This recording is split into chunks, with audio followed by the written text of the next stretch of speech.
po at talagang kumbaga pasikat na siya sa mundo ng pagmomodeling sa pagrarampa.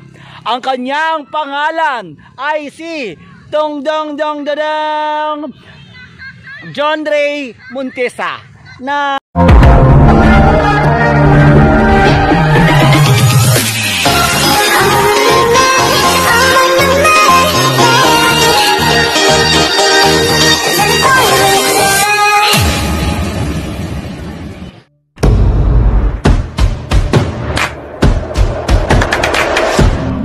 minsan talaga, ikaw lang makakatupad ng wish mo.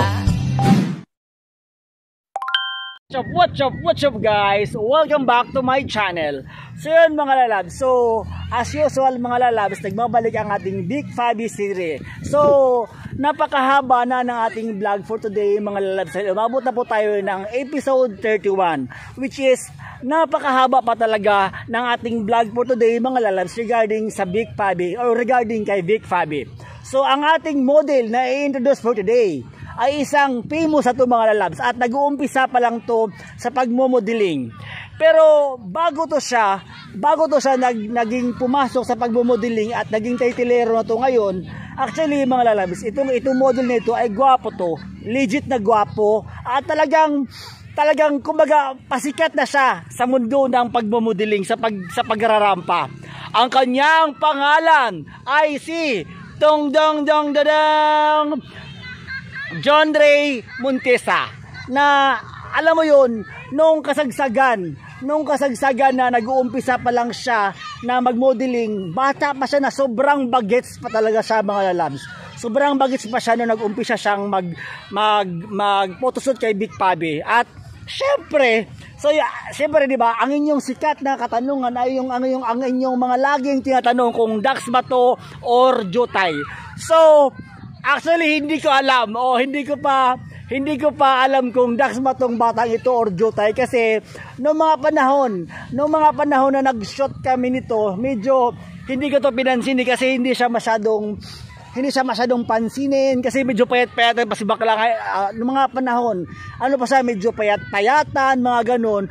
Pero ngayon talaga, sobrang alam mo yun, sobrang after 7 years, talagang bigla lang siya nag-boom na alam mo yung gumwapo siya na marami na siyang title, marami na siyang mga title na napanalunan. At talagang nagporsige talaga siya na nagporsige siya na mag-gym hanggang sa lumaki talaga ang katawan niya at gumwapo talaga siya mga lalabs. Ang kanyang pangalan ay si John Ray Montesa. Gwapo na siya ngayon at alam mo yun, kung dati dinededma ko siya, pero ngayon ako na naman ang dinededma niya kasi famous na siya eh. So alam mo yung palang alam niyang sikat na siya, alam mo yung something ganon. Pero ganon talaga ang buhay mga lalabs. So sa mga gustong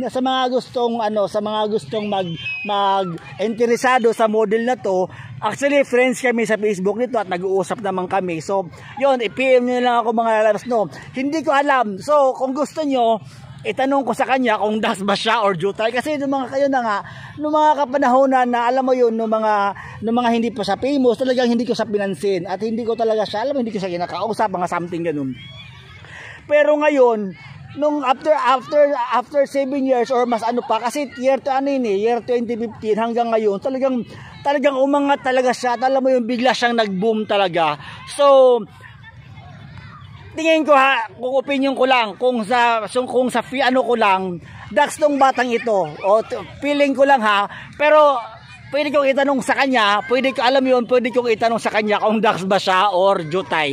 Pero sa totoo lang mga lalabs, itong batang ito, crush ko na talaga siya ngayon. As in, crush ko na talaga. Kaso nga lang, yun na nga, hindi niya ako pinapansin, sinisinsunan niya ako. Siguro, nagtatampo siya dahil ng mga kapanahunan na talagang kami pa ang medyo talagang famous pa kami dati. Hindi ko rin ito pinapansin itong model na to. So, since friends kami sa Facebook at yun na nga mga lalabs. So ang trabaho niya ngayon ay rumarampa siya ngayon, ano siya, pumunta sa ng Pampanga, lumalaban siya.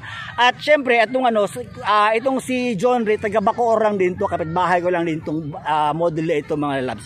So yun, so that's all for today's vlog mga lalabs. So sa mga hindi pa nakapag-subscribe ng aking YouTube channel, I am inviting everyone to please subscribe my YouTube channel, and please don't forget to hit the bell button para updated kayo sa mga bagong videos na upload ko.